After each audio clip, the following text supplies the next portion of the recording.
Okay. Hi guys. So this is what I did during my internship. I interpreted in Albany, New York, obviously. And so I didn't always go directly to Albany, but I worked in a lot of like the suburbs of Albany. And that was Singerlands, Del Mar, and Bethlehem. And that's the lovely Albany downtown. And these are actually the different places that I went to.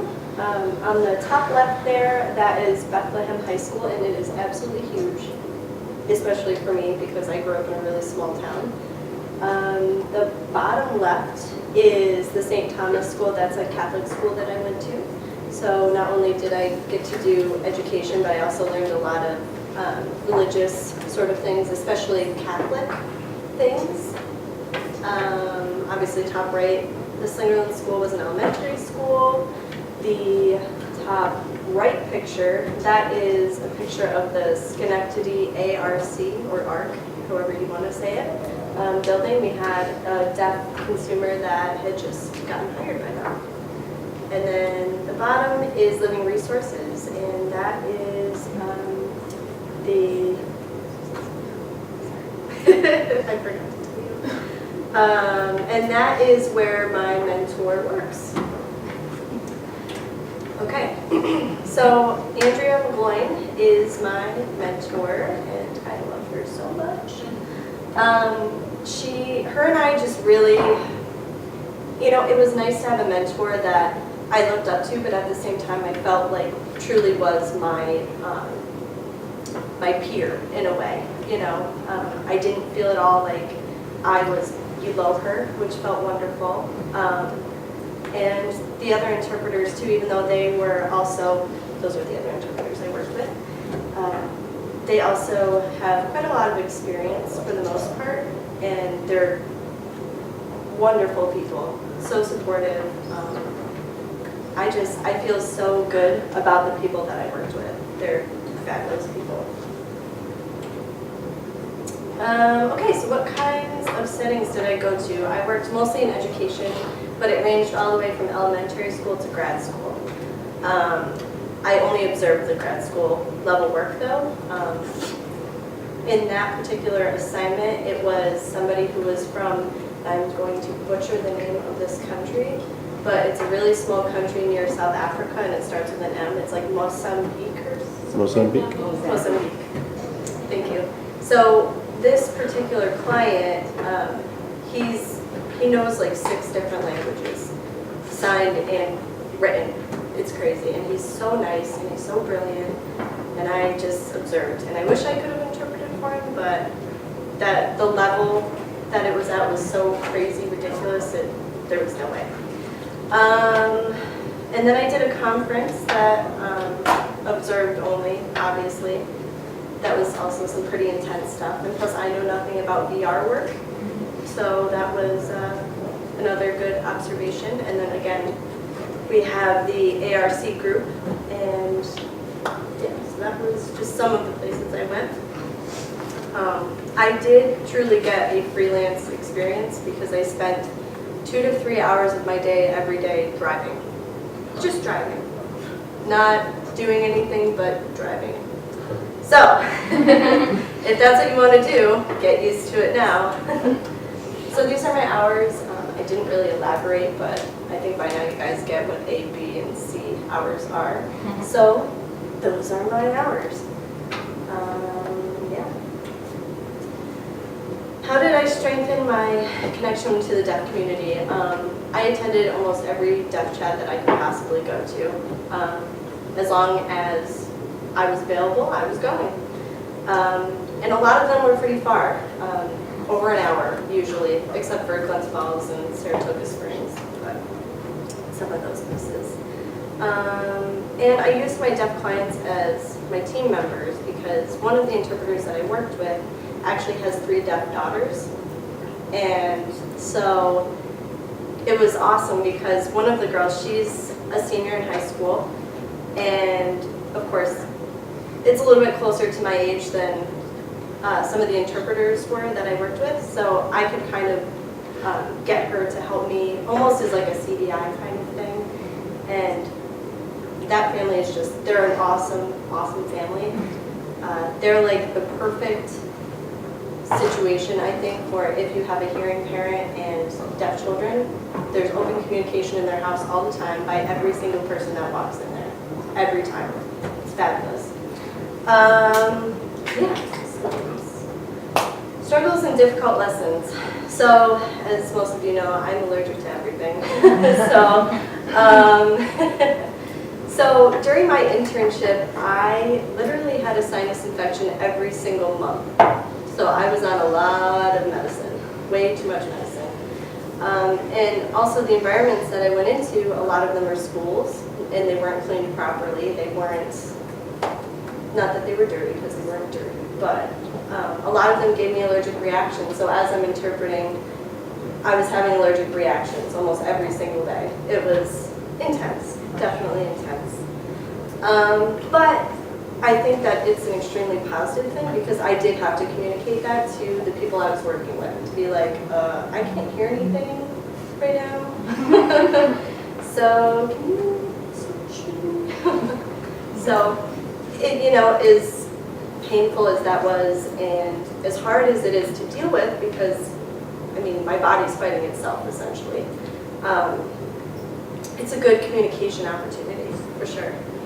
And then my second biggest one, this was scary, but it was, again, it's an experience. So I just started allergy shots for bee venom, and obviously venom is poison. So it's very intense, and I had a severe reaction after an assignment, and I had to have medication. I had to have an EpiPen. I had to, and then go back to work the next day, which makes you extremely tired when you have epinephrine because all your muscles shake, and it's like you worked out, but I don't work out, so that was really intense. It was super intense. And so my last one, this was really important because I guess when I first walked in, I didn't take the perspective that I actually do hold some good information. I have learned some wonderful things, and I had to trust myself. I think I make good decisions sometimes. Sometimes I make really bad decisions with interpreting, not bad, just maybe not the most accurate, that's what I should say. But that's everybody. Everybody does that, and you have to trust yourself and trust your team members.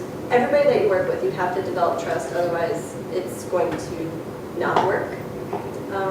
And then also realizing that as interpreters, it's not like when we graduate our program, we're rock stars at interpreting, we can interpret everything. No, and also some seasoned interpreters don't make good decisions every day, and they don't, you know, everybody has a bad day, and you have to understand that and remember that we are always learning. There's so many learning opportunities even after you've been working for 30 years, 20 years, whatever. So there's that.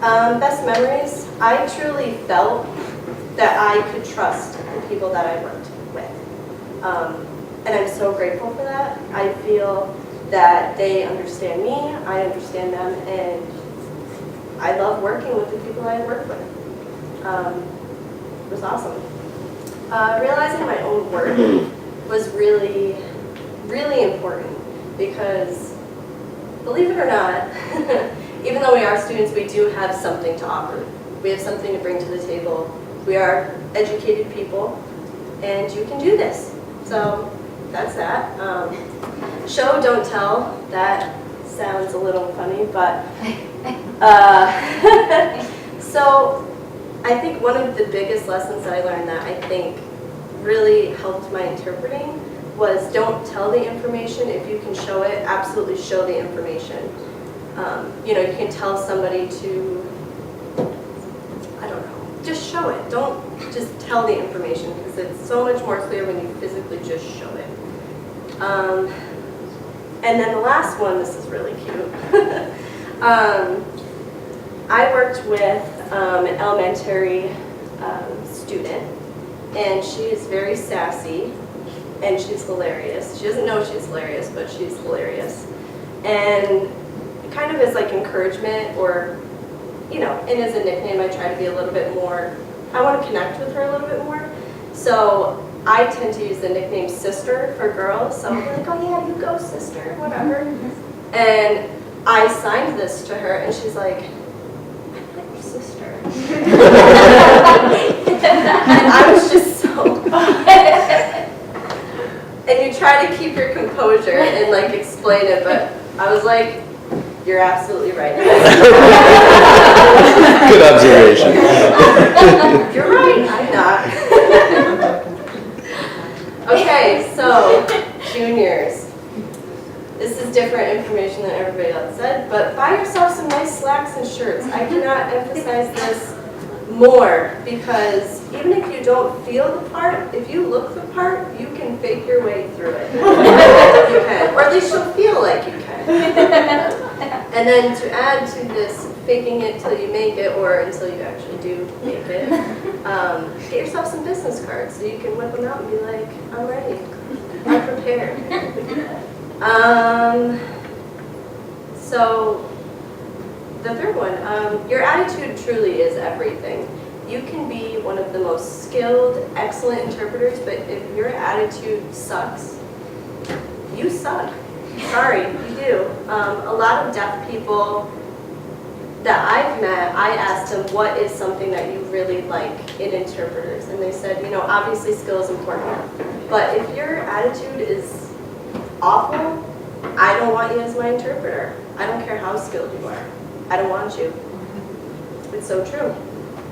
An internship is not only about professional growth, but personal and spiritual growth as well. When I first started my internship, I truly thought that I focused, I was like, oh, my skills, I need to work on my skills while I'm here. And my skills did get better, for sure, but personally and spiritually, I just feel much more well-rounded. I feel like I'm in a good place in my life, and that's wonderful. That's so awesome. And I totally get what this quote means now. I totally get it. Like, I mean, I understand. Yeah, okay. Yeah. It doesn't. Yeah, you deserve respect. All people deserve respect. But you know what? You guys are students, but you're also professional interpreters. Flat out. So it doesn't matter your looks, your skills, your age. You're worthwhile. And that's all I got for you.